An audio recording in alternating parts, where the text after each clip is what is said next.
ونستعينه ونستغفره ونؤمن به ونتوكل عليه ونعوذ بالله من شرور أنفسنا ومن سيئات أعمالنا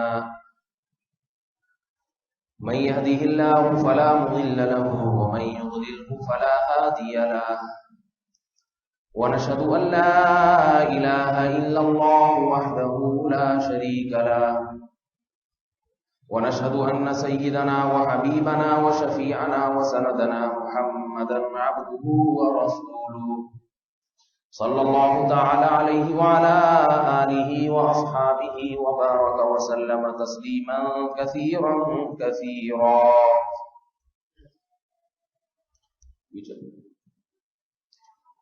أما بعد فأعوذ بالله من الشيطان الرجيم. بسم الله الرحمن الرحيم.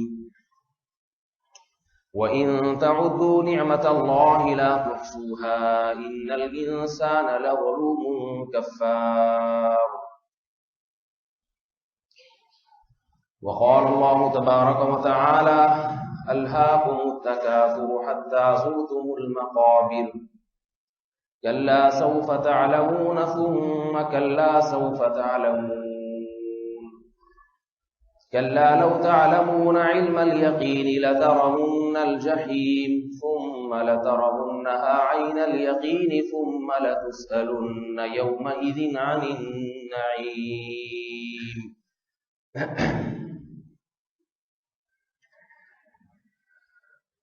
بیان آج کچھ تاخیر سے شروع ہو رہا ہے، کچھ عذر پیش ہو گیا تھا، فوری نوعیت کا عذر تھا، اس وجہ سے.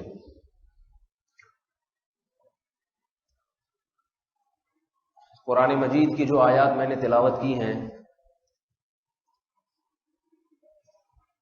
ان آیات میں اللہ رب العزت نے ایک ایسی بات کی طرف توجہ فرمائی ہے، بلکہ دلائی ہے،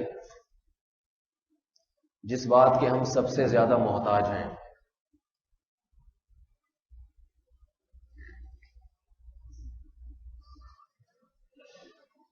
هل أتى على الإنسان حين من الدهر لم يكن شيئا مذكورا.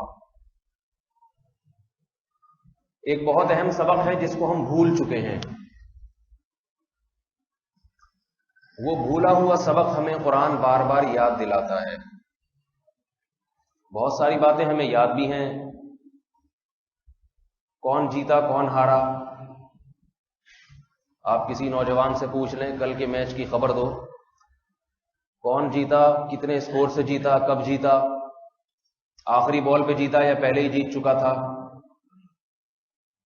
بہت اچھی طرح سے معلومات ہوں گی. کل کوئی صاحب کہنے لگے کنگلا دیش نے بنگلہ دیش کو ہرا دیا.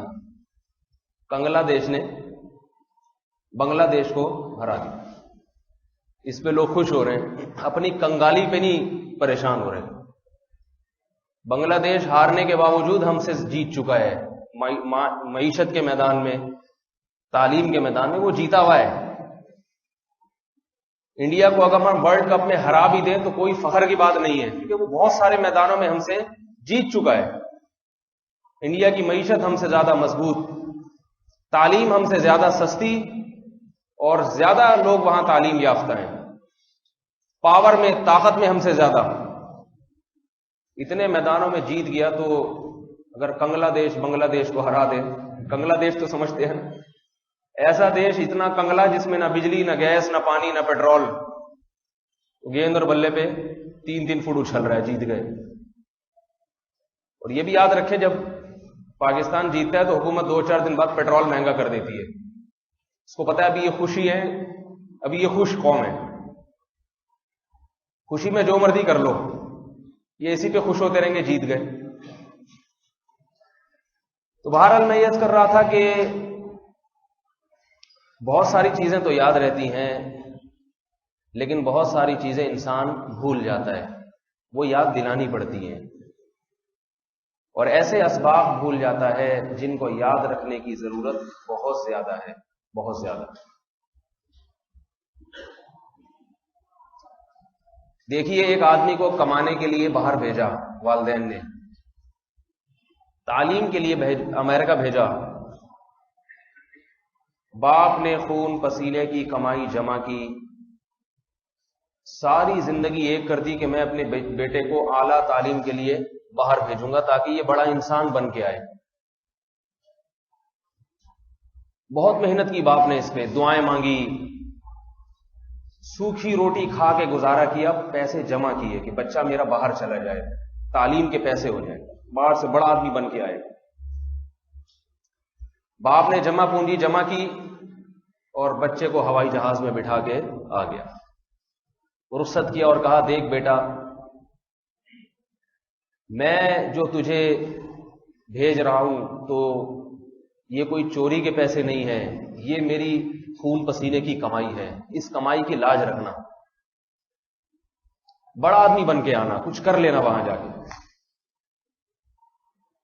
بچہ وہاں گیا اور اترتے ہی نائٹ کلبوں میں گھومنا شروع کر دیا. اس نے کبھی وہ مزے دیکھے نہیں تھے جو یہاں تو لوڈ شیڈنگ دیکھی، اس نے غربت دیکھی، مہنگائی دیکھی، جلتے ہوئے ٹائر دیکھے. وہاں جب گیا تو اس کو پتا چلا دنیا اسے کہتے ہیں، نائٹ کلب بھی ہیں، شراب کباب کی محفلیں بھی ہیں. اب اس نے باپ کی کمائی کو پڑھائی لکھائی پر خرچ کرنے کے بجائے نائٹ کلبوں میں اڑانا شروع کر دیا. باپ کو جب ان چیزوں کی اطلاع ملے گی تو بتائیے باپ کے دل پہ کیا گزرے گی؟ کیا خیال ہے؟ اس کے دل پہ آرے چلیں گے. وہ بچے کا مستقبل سوچ رہا ہے، وہ سوچے گا کہ میں نے اسی کے فائدے کے لیے وہ یہ سوچے گا جب اس کے پاس جمع پونجی ختم ہو جائے گی تو یہ کیا کرے گا؟ یہی سوچے گا یا کچھ اور سوچے گا؟ بتائیے. بچے کا مستقبل سوچے گا کہ یہ محدود رقم ہے، محدود. اگر یہ نائٹ کلبوں میں، شراب جوئے میں، زنا میں اڑا دے، تھوڑے دن کے بعد خالی ہاتھ ہو کے بیٹھ جائے گا اور واپسی کا ٹکٹ بھی اس کے پاس نہیں ہوگا.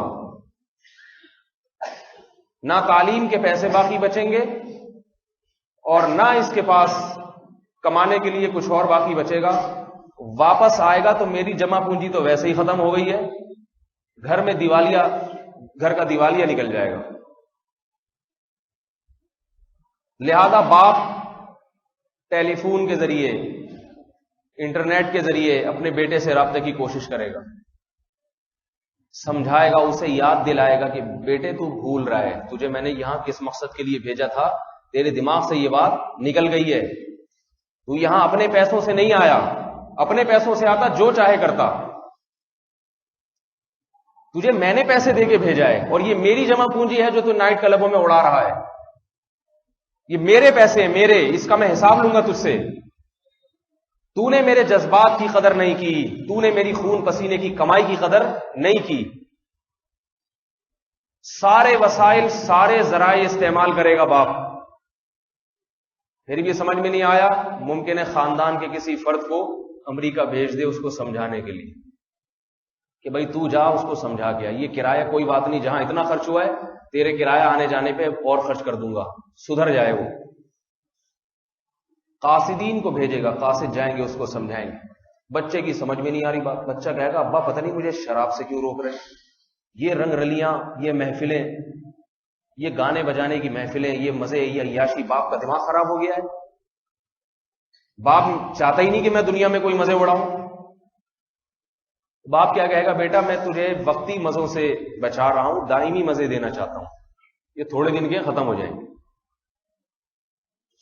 بالکل یہی حالت حضرت انسان کی ہے. اللہ نے انسان کو دنیا میں جو بھیجا تو بہت ہی پروٹوکول کے ساتھ بھیجا. اتنا پروٹوکول دنیا میں کسی مخلوق کو اللہ نے نہیں دیا جتنا انسان کو دیا ہے. وَإِذْ قَالَ رَبُّكَ لِلْمَلَائِكَةِ إِنِّي خَالِقٌ بَشَرًا مِّن صَلْصَالٍ مِّنْ حَمَإٍ مَّسْنُونٍ. فرمایا وہ وقت یاد کرو، ہم دنیا میں خود نہیں آئے، ہمیں بھیجا گیا ہے. اگر ہم خود آتے تو ہماری مرضی، ہم کرکٹ کے میچ دیکھیں، فلمیں دیکھیں، ڈرامے دیکھیں، نائٹ کلبوں میں ناچیں، زنا کریں، شراب کی، ہماری مرضی تھی. اگر خود آتے، اپنے خرچے پہ آتے اور اپنے خرچے پہ زندہ رہتے یہاں پہ. اپنے پیسوں سے جو چاہے کرو، لیکن اگر یہ پیسے تمہیں کسی نے دیے ہیں، یہ نعمتیں تمہیں کسی نے دی ہیں، تو جو دینے والا ہے اسے حساب لینے کا پورا پورا حق حاصل ہے. وَإِذْ قَالَ رَبُّكَ لِلْمَلَائِكَةِ، اس وقت کو یاد کرو جب تیرے رب نے فرشتوں سے کہا. یہ کون سی تاریخ بیان کی جا رہی ہے؟ تاریخ ہم کب تک کی بیان کرتے ہیں؟ لوگ کہتے ہیں یہ قبل مسیح کی تاریخ ہے، حضرت عیسیٰ کے دنیا میں آنے سے پہلے. یہ ذوالقرنین کے دور کی تاریخ، یہ ہٹلر کے دور کی تاریخ. اللہ جو ہمیں تاریخ بیان کر رہا ہے وہ آدم کے دنیا میں آنے سے پہلے کی تاریخ. کیوں؟ آدم سے پہلے کی تاریخ دنیا میں کوئی انسان نہیں جانتا اور کوئی بتا نہیں سکتا. فرمایا اس وقت کو یاد کرو اے آدم کی اولاد، جب ہم نے فرشتوں سے کہا کہ میں مٹی سے ایک مخلوق پیدا کرنا چاہتا ہوں. فَإِذَا سَوَّيْتُهُ وَنَفَخْتُ فِيهِ مِن رُوحِي، جب میں اسے برابر کر دوں، مٹی کا پتلا بنا دوں اور اس میں جان ڈال دوں. بنایا کس سے جا رہا ہے؟ گھٹیا ترین چیز. مٹی سے زیادہ گھٹیا کوئی چیز ہوتی ہے؟ جس چیز کی سب سے زیادہ توہین کی جائے اسے مٹی میں پھینک دیا جاتا ہے. عزت دی جائے تو گھر میں لا کے میز پہ سجا کے رکھا جاتا ہے، اور توہین کی جائے تو مٹی میں پھینک دیا جاتا ہے. کہتے ہیں نا مٹی پاؤ، پنجابی زبان میں کہتے ہیں چھوڑو مٹی پاؤ، مٹی ڈال دو اس کے اوپر، اس کا اکرام نہ کرو، اس کو لائق اعتنا نہ سمجھو، چھوڑ دو اس کو. جس چیز پہ مٹی ڈالی جائے وہ قابل توہین، تو جو مٹی سے بنایا جائے وہ کیسے قابل عزت ہو سکتا ہے؟ اور عام مٹی نہیں، من حمأ مسنون، کیچڑ کی بدبودار مٹی، بدبودار مٹی جسے سڑا ہوا گارا بھی کہا جاتا ہے. سڑا ہوا گارا. میٹیریل جس سے بنایا جا رہا ہے وہ قابل عزت نہیں. فرشتوں کو بنایا گیا نور سے، جنات کو بنایا گیا آگ سے. یہ ایسی مخلوق دنیا میں لائی جا رہی ہے جسے مٹی سڑے ہوئے گارے سے بنایا جا رہا ہے. آج بھی آپ انسان کے جسم کے اجزاء کا مطالعہ کریں گے تو سب مٹی ہی نظر آئے گی. اس میں سارے مٹی میں جو اجزاء ہوتے ہیں وہی ہیں جو انسان میں. تبھی مٹی سے بنی ہوئی چیزیں ہی کھاتا ہے، مٹی سے اگی ہوئی چیزیں کھائے گا. یہ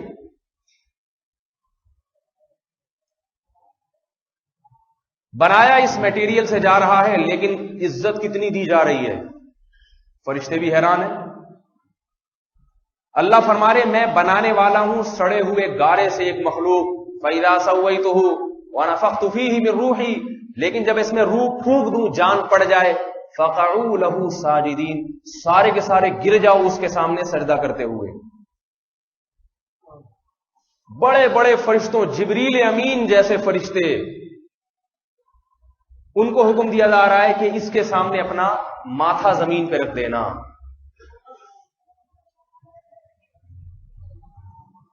یہ اعزاز دنیا میں کسی مخلوق کا نہیں ہوا جو حضرت انسان کا ہوا ہے. ہمارے باپ کو، آدم علیہ السلام کو اس دنیا میں بھیجا گیا ہے، خود سے نہیں آئے وہ. آدم علیہ السلام سے خطا ہو گئی، اللہ کی نعمتوں کو تھوڑی دیر کے لیے بھول گئے. جنت کی نعمتیں دی گئیں. ان لک اللہ تجوع فیہا ولا ان لک لا تظمأ فیہا ولا تضحا، اس میں تمہیں نہ پیاس لگے گی نہ دھوپ لگے گی.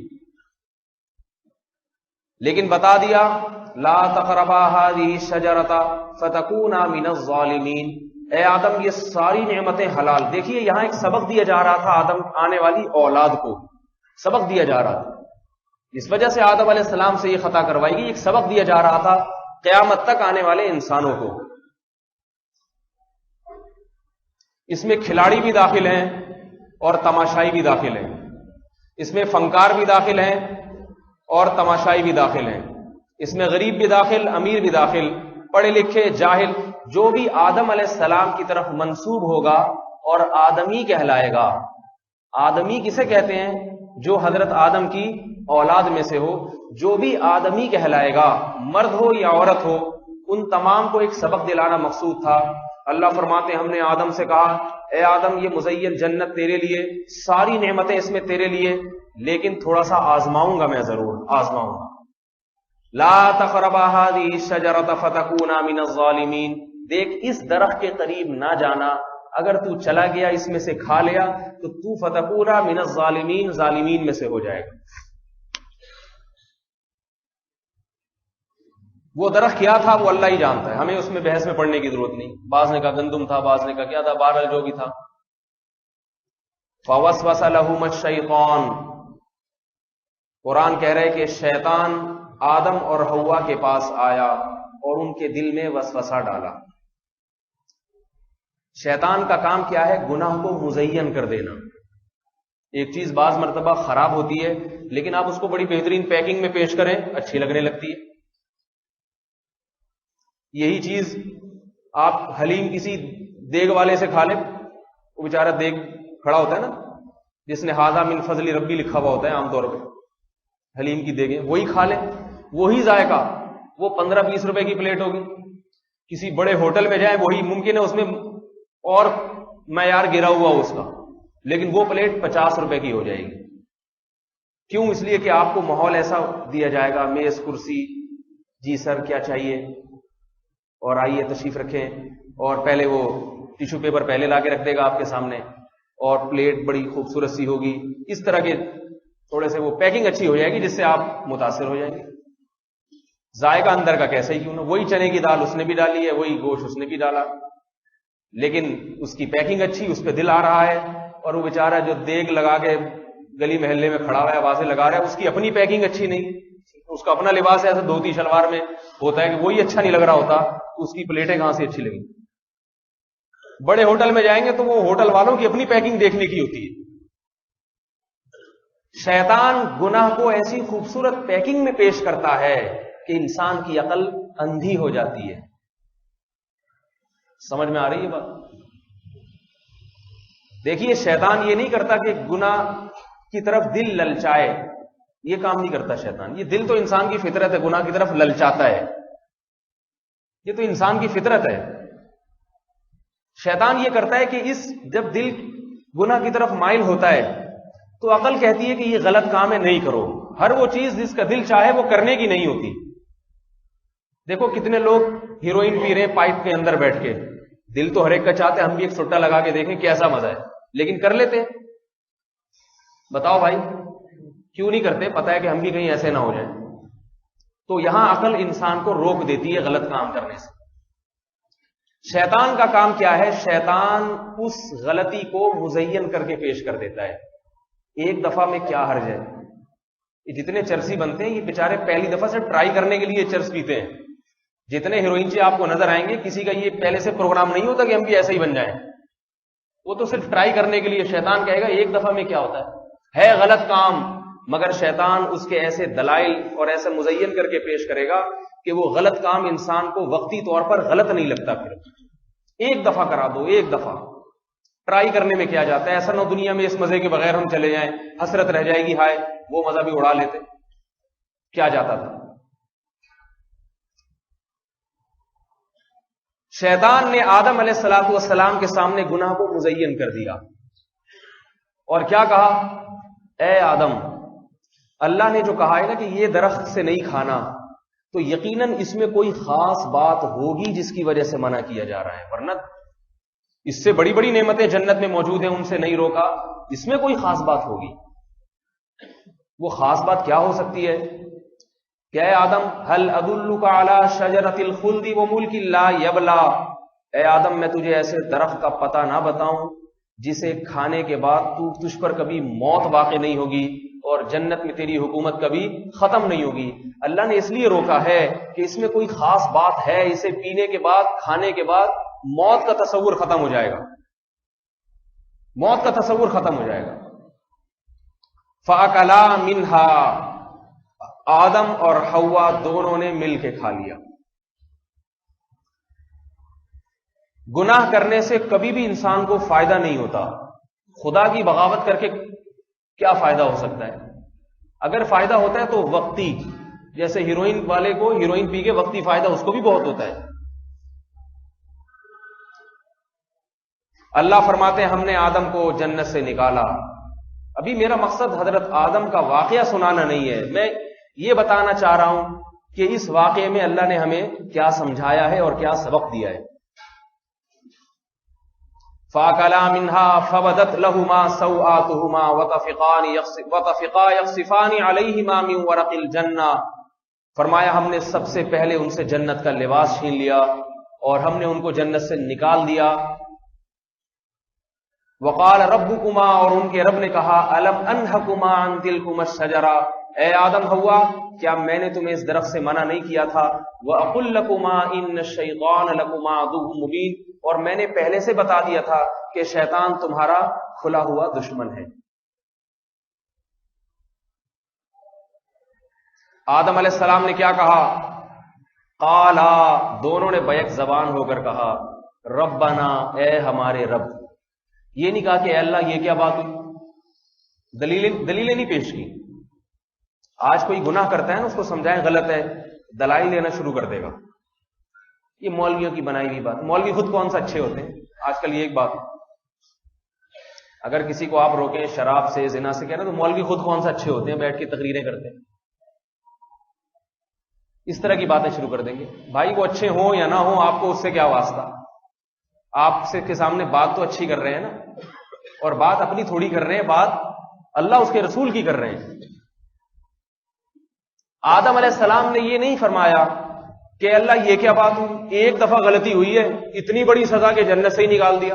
میں انسان ہوں، مٹی کا بنا ہوا ہوں، کوئی لوہے کا بنا ہوا تھوڑی ہوں.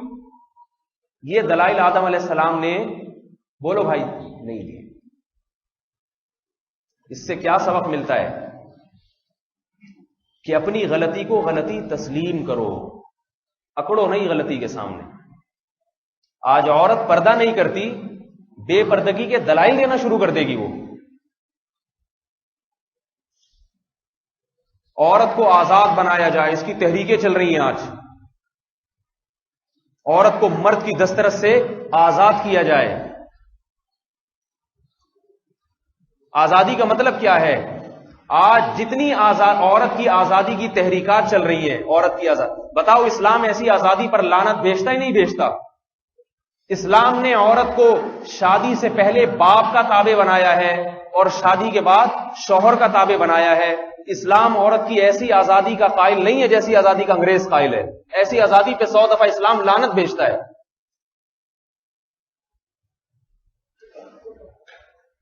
اسلام عورت کی جس آزادی کا قائل ہے وہ آزادی کیا ہے؟ عورت کا نان نفقہ، خرچہ پانی شوہر مکمل ادا کرے، بر وقت ادائیگی کرے. سمجھ میں آ رہی ہے بات؟ اس پہ تحریک چلنی چاہیے کہ جو مرد اپنی بیویوں کے حقوق ادا نہیں کر رہے، خرچہ پانی نہیں دے رہے، ان کے خلاف عدالت قانون بنائے، سزائیں بنائے. بتاؤ ایسی کوئی تحریک ہے دنیا میں؟ کوئی بھی نہیں ہے.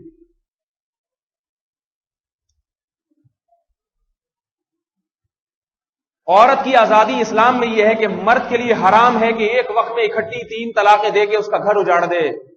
شریعت میں اس کو حرام قرار دیا گیا. تحریک یہ ہونی چاہیے کہ جو مرد ایک وقت میں 3 طلاقیں دے دے اس کے خلاف اس کو سزا ہونی چاہیے، جیل ہونی چاہیے، تاکہ عورتوں پر یہ ظلم نہ ہو. بتاؤ کوئی تحریک ہے؟ کوئی ایسی تحریک نہیں. کل ایک صاحب آ گئے 3 طلاقیں دے کے، پریشان کیا کروں؟ ہم نے کہا دے دی، 3 فائر تھے چلا دیے، تو اب کیا کریں؟ ہم سے کیا پوچھ رہے ہو؟ حضرت عمر کا دور حکومت ہوتا، حضرت عمر کے پاس جب کوئی 3 طلاقیں دے کے آتا تو یاد رکھو، صحیح حدیث ہے، حضرت عمر ڈنڈے سے مار مار کے اس کا سر گنجا پہلے کرتے تھے، مسئلہ بعد میں بتاتے کہ ہو گئی ہے طلاق.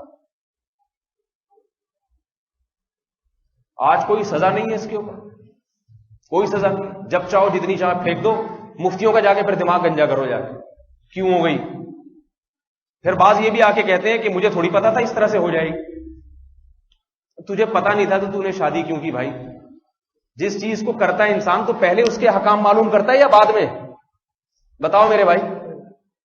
میں ایک مثال دیتا ہوں. آپ روڈ پہ گاڑی لے کر آ گئے کسی ملک میں، ٹریفک کے قوانین آپ کو معلوم نہیں ہے، گاڑی لے کر آ گئے، لال بتی پہ آپ نے سگنل توڑ دیا، ٹریفک پولیس والے نے پکڑا, آپ کہہ رہے ہیں مجھے اچھا مجھے تھوڑی پتا تھا لال, میں سمجھا لال پہ چلتے ہیں, میں سمجھا کہ لال بتی ہو تو چلنا ہے. چھوڑ دے گا پولیس والا آپ کو؟ ہمارے ہاں تو چھوڑ دے گا, باہر نہیں چھوڑے گا. دنیا میں کوئی قانون میں جہالت کو عذر نہیں سمجھا جاتا کہ مجھے پتہ ہی نہیں تھا. پتہ ہی ہے کوئی بات, جب آپ نے شادی کی ہے تو آپ کو پتا ہونا چاہیے کہ رشتہ ٹوٹے گا کیسے. کوئی ایسا لفظ میں زبان سے نہ نکالوں جس سے یہ رشتہ ٹوٹ جائے. عورت کی آزادی جو اسلام نے دی ہے, مرد کے طلاق کے حق پر کچھ قانون بنائے ہیں. زمانے جاہلیت میں ایسا ہوتا تھا جب چاہو جتنی چاہو طلاق کو دے دو, جب چاہو رجوع کر لو, عورت کو غلام بنا کے رکھتے تھے. اسلام نے مرد کے حقوق کو کم کیا اور حکم دیا کہ ایک دفعہ دے سکتے ہو, اس کے بعد دوسری دفعہ دے سکتے ہو, تیسری دفعہ دی, اب طلاق کو کھیل تماشا بنانے کی اجازت نہیں, اب یہ تمہارے ہاتھ سے نکل گئی. اور ایک وقت میں دی تو سزا بھی ملے گی. ہماری حکومت میں ایسا کوئی قانون نہیں ہے کہ ایک وقت میں طلاقیں دینے والے کے خلاف کوئی سزا ہو, ایسا کوئی قانون نہیں ہے.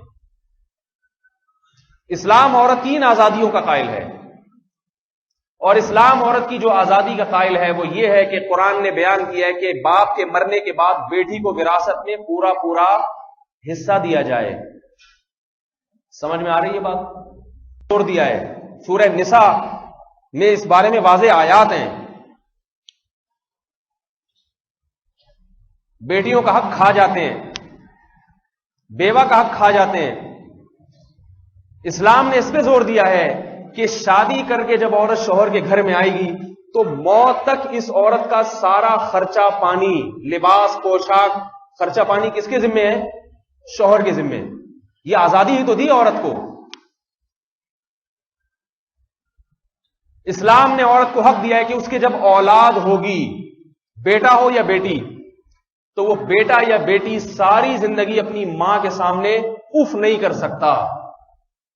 اگر کوئی اولاد اپنی ماں کو ستاتی ہے, آخرت میں تو جہنم ہے, دنیا میں بھی اس کے خلاف قانون سازی ہونی چاہیے. ماں باپ کو یہ حق ہونا چاہیے جا کے FIR کٹوائیں اپنے بیٹے کے خلاف, ہمیں تنگ کرتا ہے یہ. آج بیٹے تو FIR کٹواتے ہیں. یورپ میں دیکھیں ماؤں کی FIR ہیں, آپ تک ہم نے نہیں سنی کہ ماں نے اپنے بچے کے خلاف FIR کٹواتی, مجھ سے تمیز سے بات نہیں کرتا. ہی کہتے نہیں کرتا تو اس کا بنیادی حق ہے, وہ جس طرح سے چاہے بات کرے. یہ آزادی دی ہوئی ہے. اسلام نے عورت کو یہ آزادی دی کہ ماں کا حق باپ پر 3 گنا زیادہ رکھا ہے. حملتہ امہ کرہن ووضعتہ کرہن, اس لیے کہ ماں نے 3 تکلیفیں ایسی اٹھائی ہیں جو باپ نے نہیں اٹھائی. حملتہ امہ کرہن, قرآن کہتا ہے اس کی ماں نے 9 مہینے اپنے پیٹ میں اٹھایا, یہ تکلیف. ووضعتہ کرہن, جننے کی تکلیف, بچہ جننے کی تکلیف جو آج کل ڈاکٹروں نے آپریشن کے ذریعے ختم کر دی ہے, پچھلے زمانے میں ہوا کرتی تھی, بچہ جننے کی تکلیف. اور وحملہ وفصالہ فی عامین, 2 سال 2.5 سال تک اپنی گود میں اٹھائے رکھنا, ہر وقت اس کی نگہداشت کرنا. یہ 3 تکلیفیں ماں نے اٹھائیں. اس لیے اللہ کے نبی نے فرمایا کہ تمہارے حسن اخلاق کا سب سے زیادہ مستحق تمہاری ماں ہے. صحابی نے پوچھا اس کے بعد؟ فرمایا پھر دوسرے نمبر پہ بھی تمہاری ماں. فرمایا اللہ کے رسول ماں کے بعد تیسرے نمبر پہ؟ فرمایا ماں کے بعد تیسرے نمبر پر بھی ماں ہی ہے. جب بیٹی اپنی ماں کی اجازت کے بغیر گلے میں پرس لٹکا کے بھاگے گی اور ماں اسے روکے گی, آپ دنیا جس آزادی کی قائل ہے نا, وہ یہ کہ بیٹی کو ماں سے پوچھنے کی ضرورت نہیں میں کہاں جا رہی.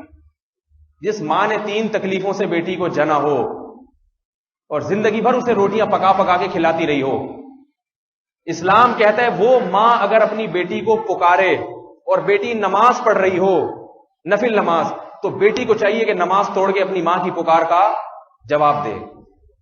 یہ آزادی ہے اسلام نے جو عورت کو دی ہے. یہ آزادی آج پسند نہیں ہے. میں جا رہی ہوں, کہاں جا رہی ہیں میری مرضی, میں آزاد ہوں, میں حقوق نسواں کی قائل ہوں, مجھے آزادی دی گئی ہے, مجھ سے کوئی پوچھ نہیں. جب میں 18 سال کی ہو گئی مجھ سے کوئی نہیں پوچھ سکتا کہاں جا رہی ہے, کس کے ساتھ ٹائم گزار رہی ہے, میری مرضی. یہ سکھایا جا رہا ہے آج کل. اٹھا کر پھینک دو باہر گلی میں, نئی تہذیب کے انڈے ہیں گندے. سمجھ میں آ رہی ہے بات؟ یہ جو نئی تہذیب کے انڈے آ رہے ہیں نا, یہ گندے انڈے ہیں, یہ پھینکنے کے قابل ہیں, گھر میں رکھ کے پکانے کے قابل نہیں ہیں. اب میں آپ کو بتاتا ہوں آج جس آزادی کا درس دیا جا رہا ہے وہ آزادی کیا ہے. میڈیا پہ اور مولویوں کا عجیب تصور بنا کے پیش کیا جا رہا ہے کہ یہ مولوی غیرت کے نام پہ قتل کر دیتے ہیں, اپنی بیویوں کو گھروں کے اندر بند رکھا ہوا ہے, جیسے کوئی چارپائیوں سے باندھ کے کوئی جیسے بکریوں کو باندھا جاتا ہے نا, ایسا تصور پیش کیا جا رہا ہے.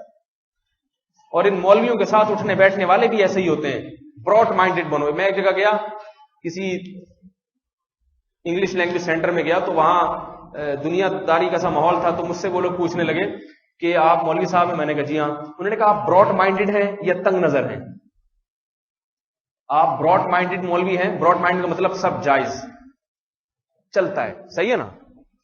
بنیادی جو ہے وہ کیا ہو گیا اس کو, یہ بھی براڈ مائنڈڈ ہے تھوڑا سا,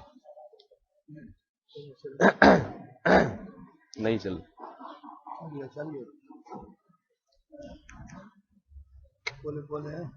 بول ہی تو رہا, نہیں چل. چلیں ایسا ہی بیان سنیے آج پھر, ٹھیک ہے.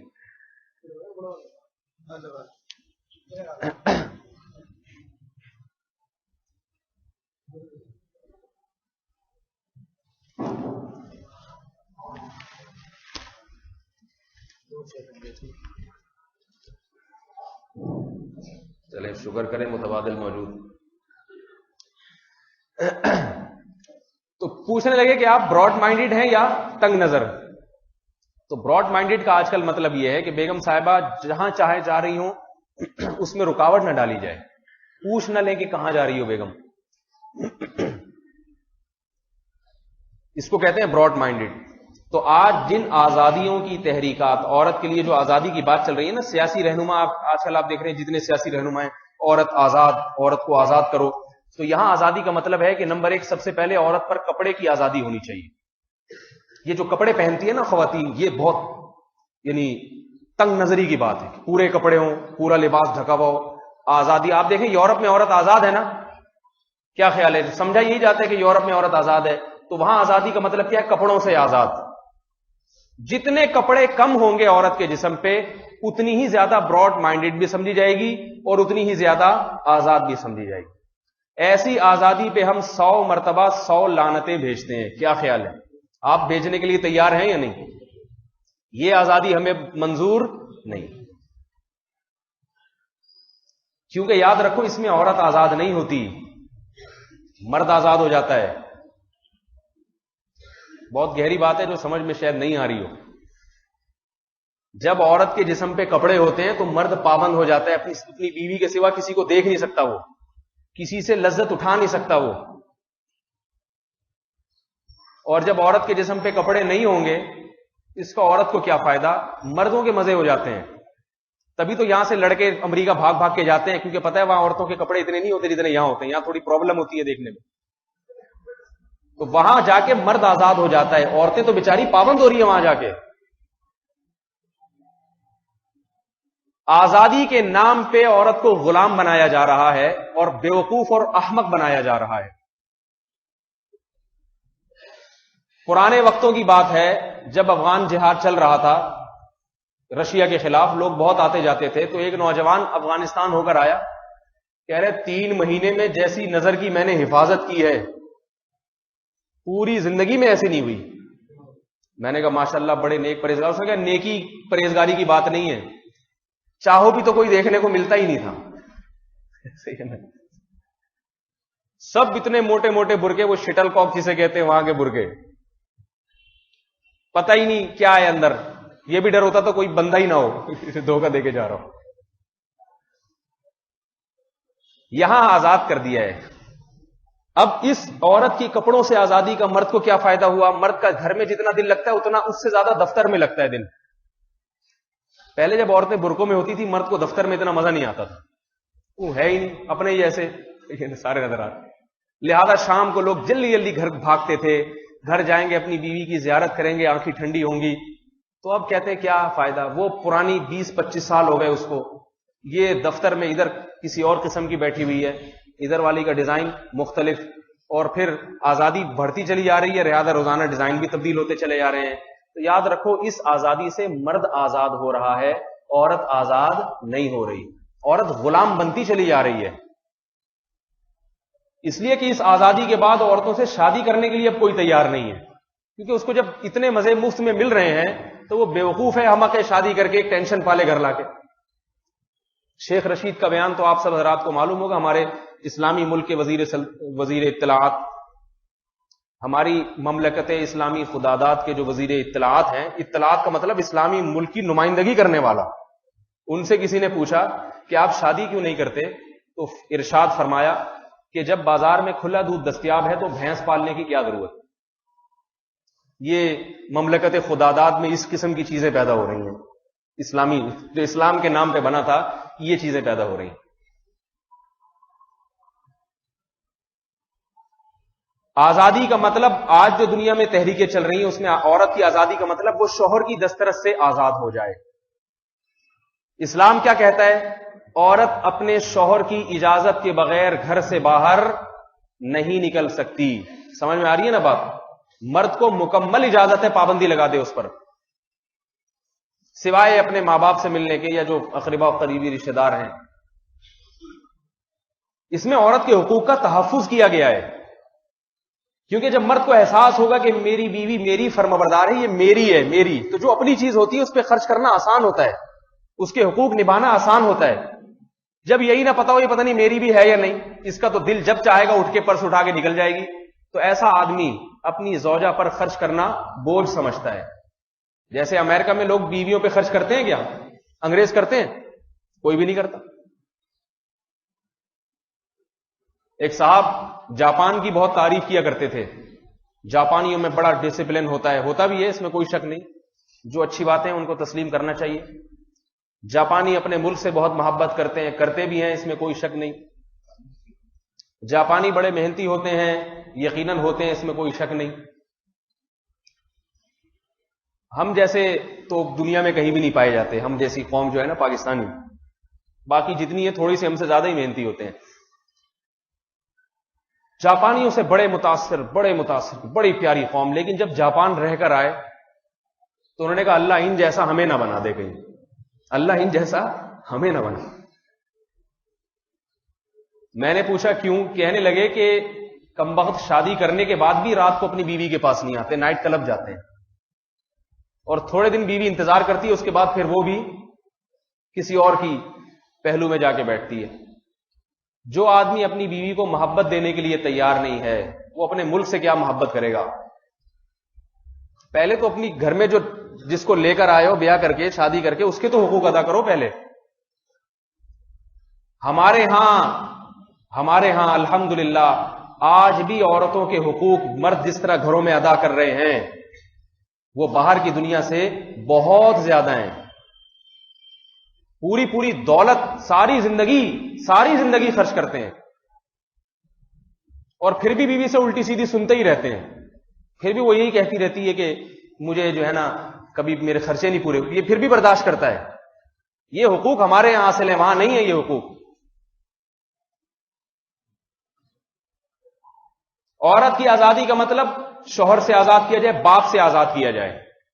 باپ سے آزادی کا مطلب کیا کہ ہمارے ہاں باپ بیٹیوں کے لیے پریشان ہوتا ہے، مولوی صاحب سے دعائیں کراتا ہے کہ اس کے لیے کوئی اچھا سا رشتہ بتائیں، کوئی رشتہ ہو پہلے مجھے بتانا، میں دیکھوں گا یہ میری بیٹی کے لیے سوٹیبل بھی ہے یا نہیں ہے۔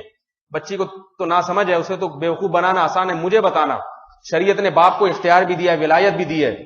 باپ کی اجازت کے بغیر لڑکی اگر شادی کر لے، امام مالک، امام شافعی اور امام احمد ابن حنبل کے نزدیک یہ نکاح سرے سے منعقد ہی نہیں ہوتا۔ امام مالک کے ہاں امام ابو حنیفہ کے ہاں نکاح منعقد تو ہو جاتا ہے، مگر یہ حرکت بہت گھٹیا ہے، پھر بھی یہ ان کے نزدیک بھی گھٹیا حرکت ہے۔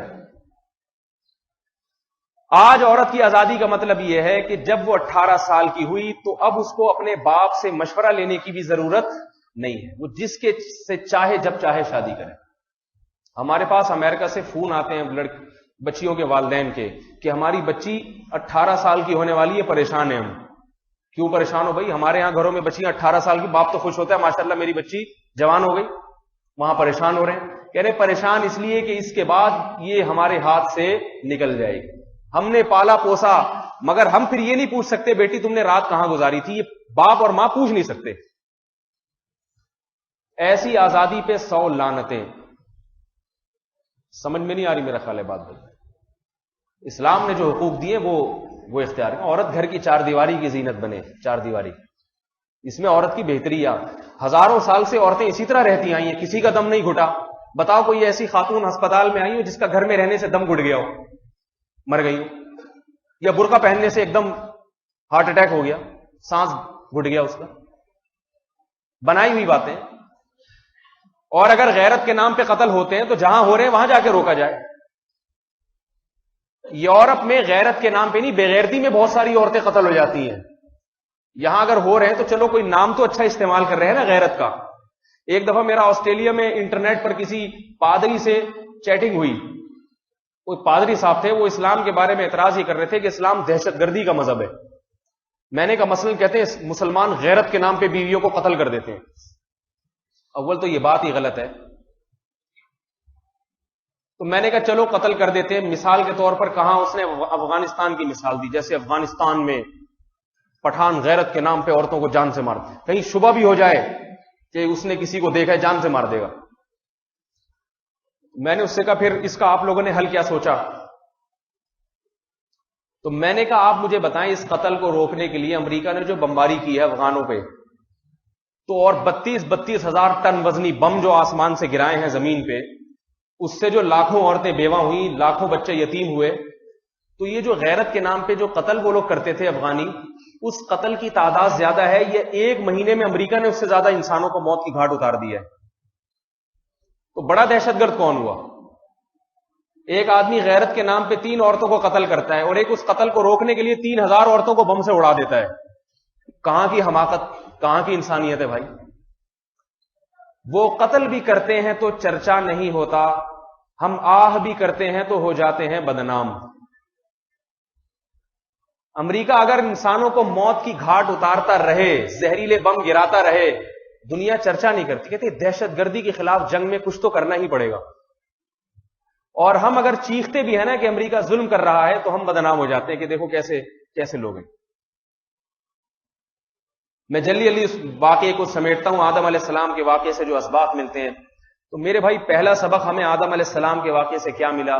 آدم علیہ السلام اپنے گناہ پر ڈٹے نہیں ہیں, اس کی کوئی لاجک بیان نہیں کی. قالا ربنا ظلمنا انفسنا, اے ہمارے رب ہم نے اپنی جان پہ ظلم کر لیا. وَإِن لَّمْ تَغْفِرْ لَنَا وَتَرْحَمْنَا, اگر تو نے ہماری مغفرت نہیں کی اور ہمیں معاف نہ کیا, لَنَكُونَنَّ مِنَ الْخَاسِرِينَ, ہم خسارے والوں میں سے ہو جائیں گے. دونوں اللہ کے سامنے سر رکھ کے روئے. اللہ فرماتے ہیں ثُمَّ اجْتَبَاهُ رَبُّهُ فَتَابَ عَلَيْهِ وَهَدَىٰ, اللہ نے دونوں کو منتخب کر لیا اور دونوں کو سیدھے راستے پر چلایا, دونوں کی توبہ قبول کر لی اللہ رب العزت نے.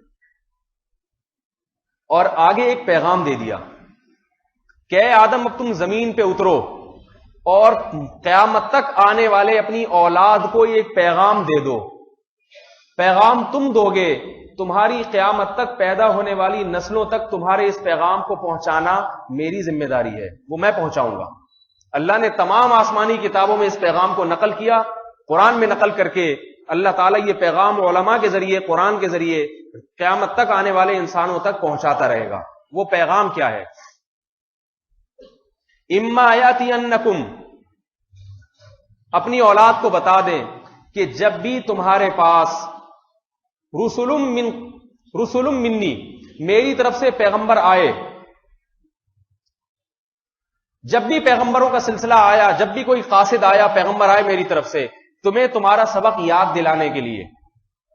میں نے مثال پیش کی تھی نا, امریکہ چلا گیا بیٹا, بھول گیا مجھے یہاں کیوں بھیجا ہے, باپ قاصد بھیجتا ہے پیچھے سے سمجھانے کے لیے. اللہ بتا رہے ہیں کہ جب بھی میرے سفیر تمہارے پاس آئیں گے تمہیں سمجھانے کے لیے, تو یاد رکھو جس نے اس کی اطاعت کی اور ان کے راستے کو اختیار کیا, میں اسے اس جنت میں دوبارہ لے آؤں گا. وَمَنْ كَانَ فِي هَٰذِهِ أَعْمَىٰ, اور جو دنیا میں اندھا بن گیا جا کے, میرے سفیر آئے, پیغمبر آئے, علماء آئے, انہوں نے سمجھایا, قرآن کی دعوت کو پیش کیا, اور وہ اندھے بنے رہے. انہوں نے کہا نہیں, میری, آپ کسی کو بتائیں نا بھئی نماز پڑھو یا زکات دو, کہتے ہیں میرا پیسہ, بد نظری کر رہا ہو کہ میری آنکھیں, تجھے کیا تکلیف ہو رہی, میں شراب پی رہا ہوں, میرا منہ, میرے پیسے اور میری میرا گلاس، میری جام، تجھے کیا تکلیف ہے؟ میں زنا کروں، میری مرضی، کسی اور کو کیا تکلیف ہے؟ تو اللہ نے کیا فرمایا کہ ان کو آگے بتاتے رہیں گے، پیغمبر سبق یاد دلاتے رہیں گے کہ تمہیں دنیا میں اس لیے نہیں بھیجا، تمہیں خدا نے بھیجا ہے، اور یہ تمام نعمتیں الم نجعل لہ عینین ولسانا وشفتین، اللہ فرماتے ہیں کیا میں نے تیرے لیے دو آنکھیں نہیں بنائی؟ یہ دو آنکھیں تو اپنے پیسوں سے خرید کے لایا ہے، ولسانا وشفتین، یہ دو ہونٹ تیری زینت کے لیے کیا میں نے تیرے چہرے میں نہیں فٹ کیے؟ تیرے منہ میں زبان کیا میں نے پیدا نہیں کی؟ الم نجعل لہ عینین ولسانا وشفتین الم نجعل الارض مہادا، کیا اس زمین کو میں نے بچھونا نہیں بنایا؟ کیا انسانوں نے مل کے یہ زمین اپنے لیے پیدا کی ہے؟ الم نجعل، کیسا انداز دیکھیے، الم، کیا ہم نے نہیں کیا یہ سارے کام؟ سوال کر رہے ہیں اللہ تعالیٰ، جواب نہیں دے رہے، اس لیے کہ پتہ ہے جواب بالکل واضح ہے۔ جب سوال کا جواب بہت واضح ہوتا ہے تو جواب خود نہیں دیا جاتا۔ الم نجعل الارض مہادا والجبال اوتادا، کیا ہم نے ان پہاڑوں کو زمین میں گاڑ کے زمین کے توازن کو برقرار نہیں کیا؟ وجعلنا نومکم سباتا، راتوں کو جو تم سوتے ہو یہ نیند ہم نے مسلط کی ہے یا تم اپنے اوپر خود نیند کو مسلط کرتے ہو؟ خدا اگر سلانا نہ چاہے، خدا کی قسم دنیا کی کوئی طاقت ہمیں نیند کے منہ میں دھکیل نہیں سکتی۔ والجبال الم نجعل الارض مہادا والجبال اوتادا وجعلنا نومکم سباتا وجعلنا اللیل لباسا، کیا دن اور رات کا نظام ہم نے نہیں بنایا؟ رات کو سو جاتے ہو۔ وجعلنا النہار معاشا، اور چمکتا ہوا سورج ہم نے آسمان پہ تمہارے اوپر بلند کر دیتے ہیں، جو تمہیں گرمی بھی دیتا ہے، روشنی بھی دیتا ہے۔ آج ایک لائٹ پر کتنا خرچہ آتا ہے، اس کی کتنی دعائیں کر کر کے ایک بلب جلتا ہے۔ اللہ فرماتے اتنا بڑا طاقتور چراغ ہم نے آسمان پہ لٹکا دیا تمہاری خدمت کرنے کے لیے۔ یہ کون سے سائنسدانوں نے کیا ہے؟ ہمیں ان کا نام بتاؤ۔ الم نجعل، کیا یہ سارے کام ہم نے نہیں کیے؟ الم نجعل الارض مہادا والجبال اوتادا وخلقناکم ازواجا، کیا پیاری آیت ہے۔ فرمایا وخلقناکم ازواجا، یہ جو تم شادیاں کرتے ہو اور نر اور مادہ کے جوڑے بنا دیے تاکہ تمہاری زندگی اچھی گزرے، لتسکنوا الیہا، عورت تمہیں دیکھ کر سکون حاصل کرے، تم عورت کو دیکھ کے سکون حاصل کرو۔ یہ تمہیں دو حصوں میں ڈیوائیڈ کس نے کیا ہے؟ سائنسدانوں نے کیا ہے، تاجروں نے کیا ہے، ڈاکٹروں نے کیا ہے؟ یہ خدا کی تقسیم ہے کہ یہب لمن یشاء اناسا، کسی کو بیٹیاں دیتا ہے، یہب لمن یشاء الذکور، کسی کو بیٹے دیتا ہے، او یزوجہم ذکرانا و اناسا، کسی کو بیٹے اور بیٹیاں دونوں دے دیتا ہے۔ نر اور مادہ کی تقسیم میں کس نے تمہیں تقسیم کیا؟ اگر یہ تقسیم نہ ہوتی، ایک دوسرے کو دیکھ کر سکون اور اطمینان نہ حاصل ہوتا۔ تو میرے بھائی، اگر ہم اپنے خرچے پہ جی رہے ہیں، اپنے خرچے پہ دنیا میں آئے ہیں، تو ہمیں حق ہے ہم جو چاہے کریں۔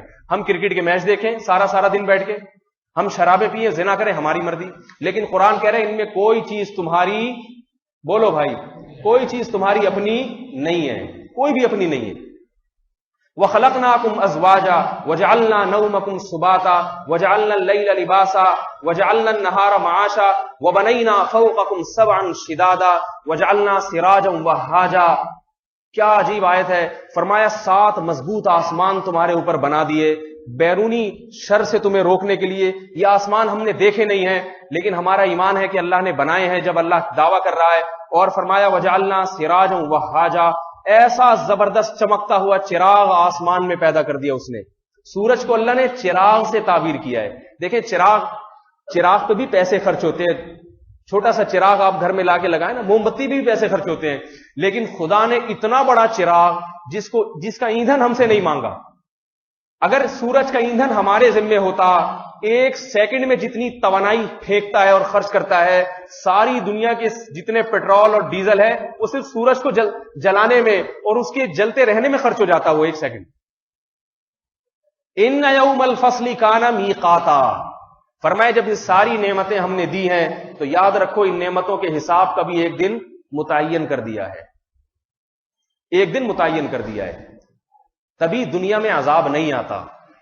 آپ ساری زندگی میچ دیکھتے رہیں اور نمازوں سے گول رہے ہیں۔ کل عشاء کی نماز میں آدھے سے زیادہ نمازی غائب تھے۔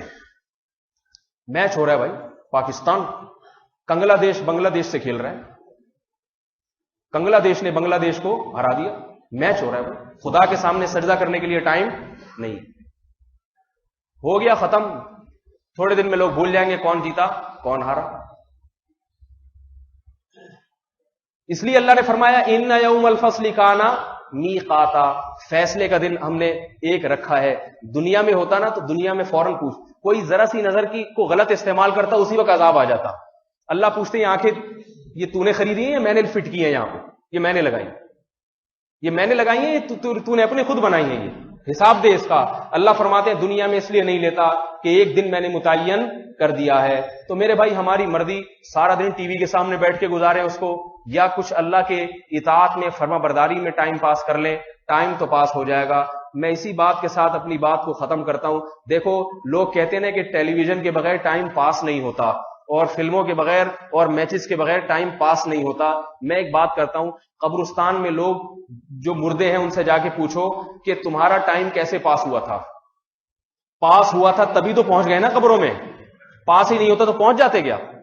تو ٹائم تو میرے بھائی پاس ہو رہا ہے. دنیا میں کسی میں طاقت نہیں ہے کہ ٹائم کو روک لے. سمجھ رہے ہیں بات کو؟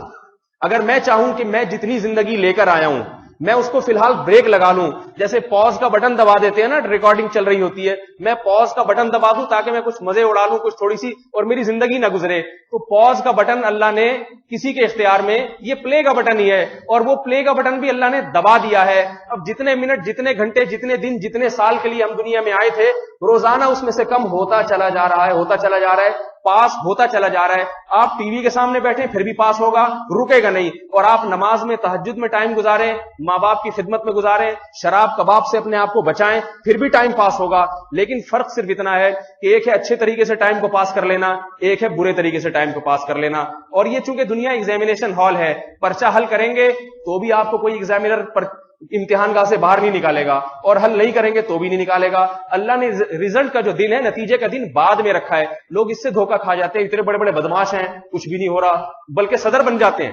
اتنے بڑے بڑے بدماش ہیں, صدر بنے ہوئے. بھائی کچھ کیوں نہیں ہو رہا؟ اس لیے نہیں ہو رہا کہ یہ فیصلے کا دن ہے نہیں, فیصلے کا دن اللہ نے آخرت میں رکھا ہے. تو میرے بھائی ٹائم پاس ہوگا, لاش اٹھے گی گھر سے, جنازہ اٹھے گا.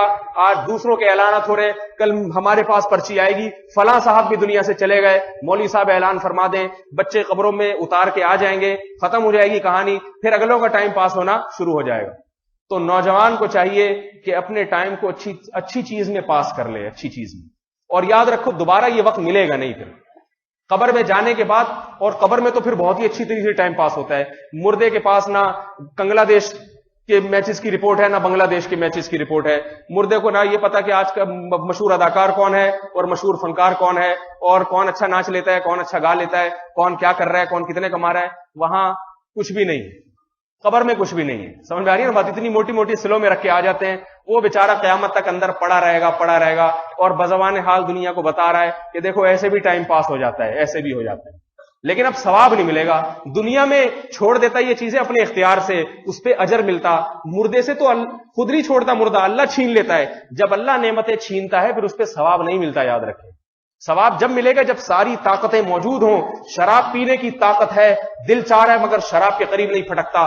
زنا کرنے کی طاقت ہے, نبی نے فرمایا قیامت کے دن وہ نوجوان اللہ کے عرش کے سائے میں ہوگا. اللہ لاکھوں میں سے لا کے اس کو اپنے عرش کا سائے میں جگہ عطا فرمائیں گے.